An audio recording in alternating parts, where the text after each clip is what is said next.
Hey guys, Steve Ferguson here, the loan officer, probably with the most important video I've ever done in regards to thinking about buying versus renting a house. Guys, if you're thinking about renting instead of buying today, you and I need to have this conversation right now.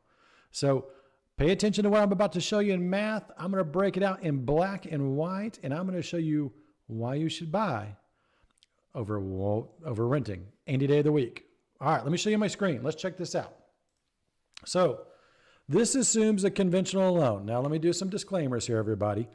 I'm assuming excellent credit. I'm assuming a 20% down payment, and we are not talking about homeowners insurance or taxes at all, because that's going to be fixed based on the property that you choose.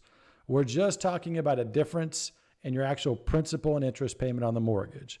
Please keep in mind there's lots of different loan programs out there for lots of different credit scores that have lots of different results. So now that I've said that, let's get into it. So look, home price of $300,000. So assuming you could find a home for $300,000 in Austin, but let's just assume you can. 20% down, loan amount of $240,000. Let's assume the rate today is 3%. APR is 3.085. That gives you a principal and interest payment of $1,011.85. All right. Now, there's been an argument recently that says, hey, look, what if we're in a bubble? What if the prices go down?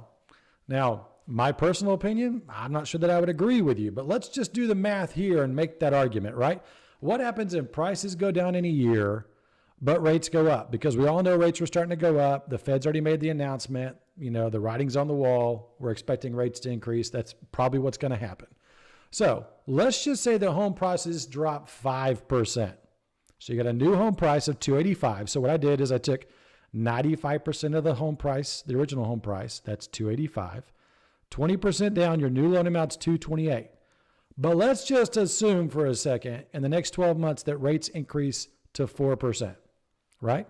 Some of you guys are like, I don't know if that's ever going to happen. Let me tell you, it's been there before. It's definitely possible. So let's just assume 4%. Your new payment is $1,088.51. That means if you wait for a year because you think there's a bubble and interest rates increase, you're going to spend $76 more a month on the same house, even though it costs less money because the cost of money went up. Now, wait a minute. What happens if the opposite is true? Let's say you think there's going to be a bubble, but instead the home prices increase.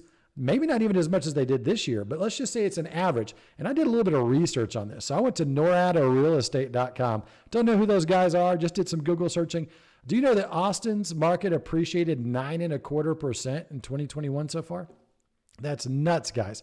So let's just assume we have that kind of appreciation for the next year.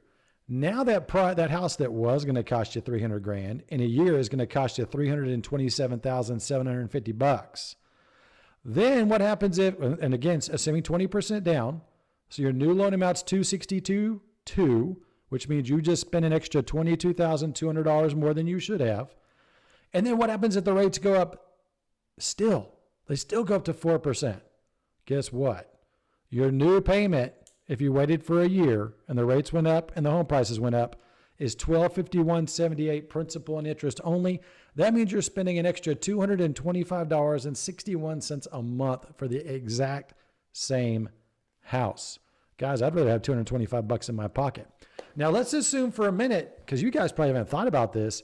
You guys are renters, right? You want to rent. You're like, I'm going to stay put for a year. I'm going to rent another year. And I'm just going to wait and see what the housing market does. When you're renting, what you're doing is what we call it paying for shelter, because that's what you're doing. You're getting a roof over your head. You're not getting any benefits out of the place you're living in other than a roof. So how much did it cost you for 1 year of shelter, assuming you just rented for a year? Okay, did some research, guys. The average rent for an apartment in Austin right now is $1,619 a month. Let me tell you, you could buy a home, but if you want to rent, you go ahead. That's a 15% increase compared to the previous year. So rent's going up faster than home appreciation. That should be ringing some bells in your head right now, right? We should be a little concerned.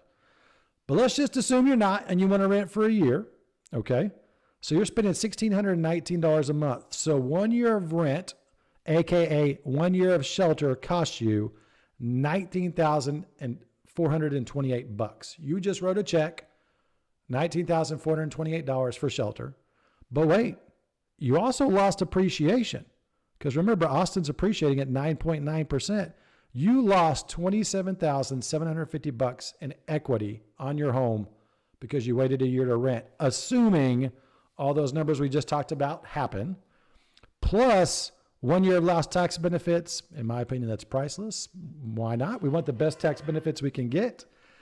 So what was a real cost of paying 1 year worth of shelter? Guess what? You're not going to like this number.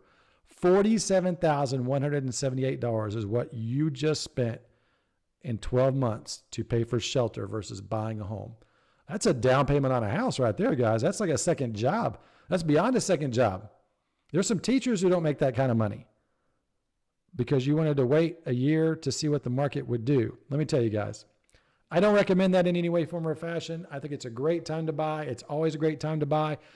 Really simple things here. There's only so much land, only so many houses, but our population's still increasing, right? So demand and supply and demand. Now, I'm going to go through the little disclaimer here at the very end. This is Steve Ferguson with the Steve Ferguson team. We all know these loans are subject to underwriting, investor approval. Other restrictions may apply. I'm not offering to extend credit to anybody. Guidelines and products subject to change. VA loan is subject to veterans full eligibility. We are an equal housing opportunity lender. My information's right there with my team information if you want to check out my website. But guys, I'm going to finish this up and say, if you're not buying right now, I highly recommend you look at it and seriously consider it as soon as possible. Give me a call. My contact information's in the description of this video. Reach out, make a phone call. Somebody was just calling me a minute ago while I was doing this video. So don't hesitate, and let's talk about your situation and see if we can get you into a great position to buy a home so somebody else is not getting the equity that you should be getting. Awesome. Have a great day. Talk to you guys later. Thanks for watching. Bye-bye.